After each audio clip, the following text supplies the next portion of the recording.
Hi friends, எல்லோரும் எப்படி இருக்கீங்க?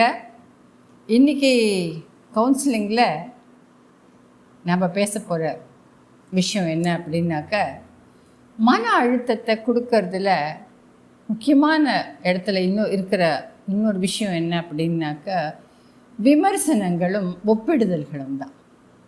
விமர்சனம் அப்படின்னாக்க உங்களுக்கு உடனே ஞாபகத்துக்கு வருது சினிமா ரிவ்யூஸு, அது இப்போ நம்ம எவ்வளோ கோடிக்கணக்கில் செலவு பண்ணி படம் எடுக்கிறாங்க.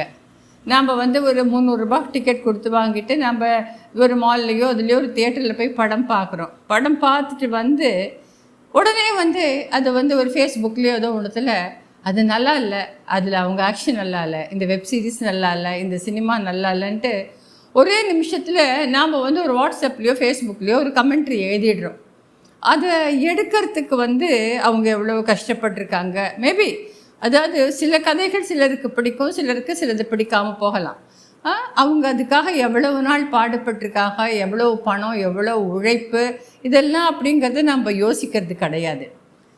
ஆக அப்படி தான் நமக்குமே லைஃப்பில் நமக்கு கிடைக்கிற விமர்சனங்கள் நமக்குள்ளே எவ்வளவு மன அழுத்தத்தை கொடுக்கறது அப்படின்னு நாம் புரிஞ்சிட்டோம் அப்படின்னு சொன்னாக்க, நாம் அடுத்தவங்களையோ வேறு ஒரு விஷயத்தையோ இனிமேல் விமர்சிக்கிறதுக்கு கொஞ்சம் யோசிப்போம். முக்கியமாக எடுத்துகிட்டா சின்ன வயசில் அந்த நாள்லெல்லாம் ஸ்கூல்ஸில் ஒரு டீச்சர் ஒரு 40 ஸ்டூடெண்ட்ஸ் இருக்காங்க அப்படின்னு சொன்னாக்க, அந்த 40 ஸ்டூடெண்ட்டையும் பற்றி அந்த ஸ்கூல் டைம் மட்டும் இல்லை, அந்த ஸ்கூல் டைம் இல்லாத நேரத்தில் கூட அந்த பையனோ பொண்ணோ அவங்க அந்த முகம் வாடி இருக்குது, ஏன் அந்த வீட்டில் ஏதாவது பிரச்சனையா, அந்த பொண்ணுக்கு ஏதாவது உடம்பு சரியில்லையா, வீட்டில் யாருக்காவது உடம்பு சரியில்லையா, பொருளாதார பிரச்சனையா, இப்படி ஒவ்வொன்றையும் கேட்டு தெரிஞ்சுக்கிற அளவுக்கு அந்த டீச்சர்ஸ்க்கு கொஞ்சம் நேரம் இருந்தது.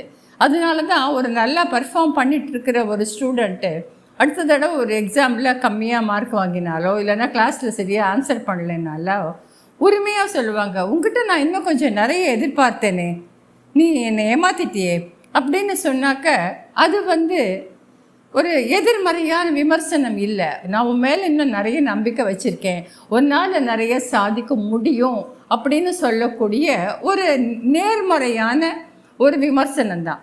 ஆனால் காலப்போக்கில் இன்றைக்கி டீச்சர்ஸ் அப்படிங்கிறவங்களுக்கு அகாடமிக்ஸை தாண்டி வேறு ஒன்றையும் கவனிக்க முடியாத அளவுக்கு அவங்களுக்கு நிறைய ப்ரெஷர் இருக்குது. பாடங்கள் நிறைய இருக்கிறதுனால அவங்களால வேறு ஒன்றுத்துக்கும் கவனம் செலுத்துறதுக்கான நேரம் இல்லை. அப்போது இப்போ முழு பொறுப்பும் என்ன வந்துடுது, பேரண்ட்ஸ் கிட்டக்க வந்துடுது. பேரண்ட்ஸ் எப்படி இருக்காங்க, இதுக்கு ஒரு சின்ன முன்னாடி காலத்துக்கும் இதுக்கும் தான் உதாரணம் கொடுக்க போகிறேன்.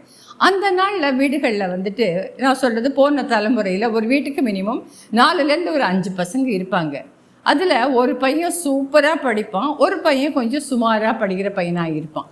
அப்போது சூப்பராக படிக்கிற பையன் பிற்காலத்தில் ஒரு IAS அதிகாரியாவோ பெரிய பதவிக்கு வரலாம். சுமாராக படிக்கக்கூடிய பையன் ஒரு டிகிரியோ ஏதோ படிச்சுட்டு டைப்ரைட்டிங் ஷார்ட் அண்ட் படிச்சுட்டு ஒரு கவர்மெண்ட் ஆஃபீஸில் ஒரு தாலுக்கா ஆஃபீஸ் குமாஸ்தாவாக ரிட்டையர் ஆவார்.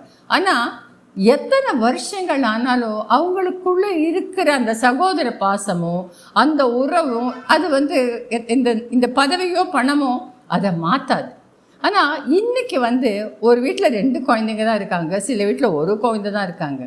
இந்த பேரண்ட்ஸ் அந்த 2 குழந்தைங்க ஒருத்தர் கம்பேர் பண்ணி, அவனை பாரு அவளை பாரு, அவள் பாரு என்ன சுறுசுறுப்பாக இருக்கா, உனக்கு என்ன கொஞ்சம் கூட இதுவே இல்லையா, இப்படின்னு ஒரு குழந்தை இன்னொரு குழந்தையோட கம்பேர் பண்ணி இந்த விமர்சனங்களை பண்ணும் பொழுது அந்த மனம் அப்படியே சுருங்கி போயிடுது.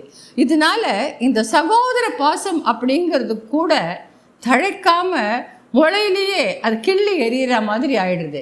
நான் சொன்ன போன ஜெனரேஷன் அவங்க என்ன பதவியில் இருந்தாலும் அண்ணா தம்பி அக்கா அப்படின்னும் போது அந்த பாசப்படைப்பு இருந்தது. இப்போது இந்த பெற்றோர்கள் பண்ணுற விமர்சனத்தினால அது போயிடுது. ஆக மன அழுத்தம் அங்கேயே ஆரம்பிக்கிறது. அடுத்து எடுத்துட்டிங்கன்னாக்க படித்து முடித்து ஒரு வேலைக்கு வரும்பொழுது ஆஃபீஸ் அப்படின்னாக்க, ஆஃபீஸை பொறுத்த வரைக்கும் ஆஃபீஸில் எல்லாருமே சமம் அப்படிங்கிறது தான். மேனேஜ்மெண்ட்டை பொறுத்த வரைக்கும் நமக்கு நல்ல ரிசல்ட் கொடுக்கணும், நம்ம கம்பெனி டாப்பில் இருக்கணும், ஒரு மற்ற கம்பெனிகளோட போட்டி போடுற லெவலில் இருக்கணும் பொழுது எம்ப்ளாயீஸ் கிட்டேருந்து த பெஸ்ட் பர்ஃபார்மன்ஸை தான் எதிர்பார்ப்பாங்க.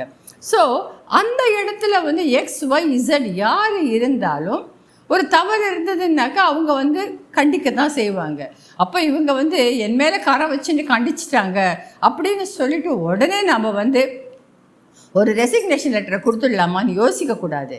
சாரி, இது எங்கே ஒரு தப்பு நடந்ததுன்னு யோசிச்சுட்டு, sorry sir, this will not happen again, I will take in to, நான் எனக்கு பொறுப்பு எடுத்துக்கிறேன் அப்படின்னு நீங்கள் சொன்னால், the management will appreciate your accountability. அந்த இடத்துல உங்களுக்கு சின்ன வயசுலேயே உங்களுக்கு விமர்சனங்களை எதிர்கொள்ள முடியாமல் உங்கள் பேரண்ட்ஸே உங்களை ஒரு விமர்சனத்துக்கு ஆளாக்கினதுனால ஆஃபீஸ்க்கு வரும் பொழுது என்ன ஆகிடுது, உங்கள் மனசில் இன்னும் கொஞ்சம் அழுத்தம் வந்துடுறது.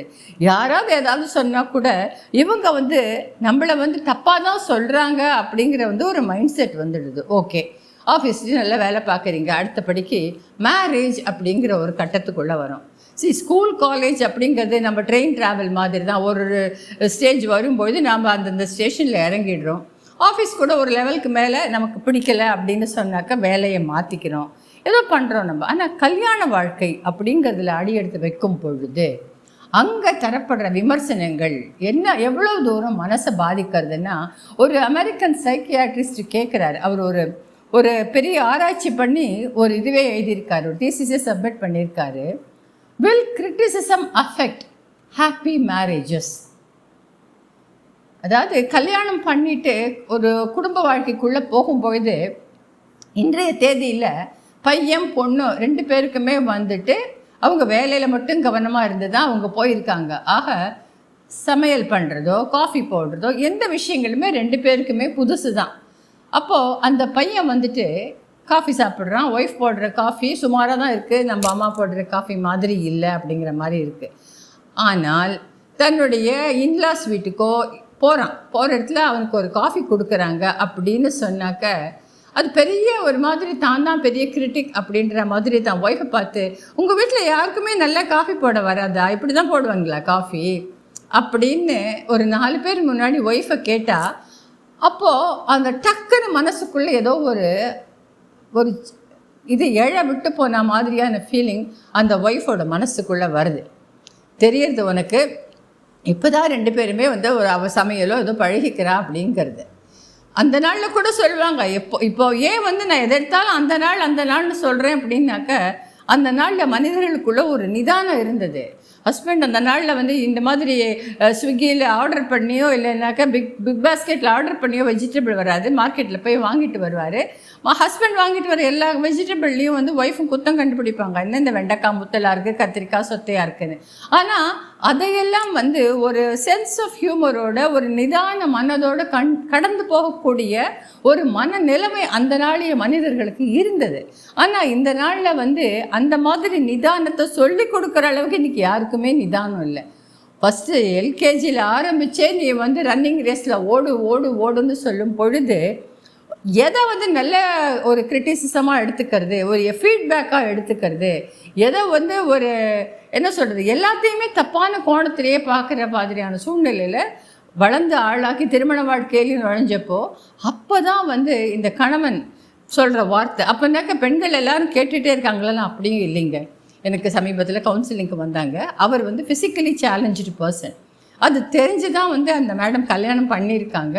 கல்யாணம் 20 வருஷம் ஆகிடுத்து, 2 பசங்க நல்லா வளர்ந்த பசங்க இருக்காங்க, அவர் நல்ல பதவியில் இருக்காருங்க.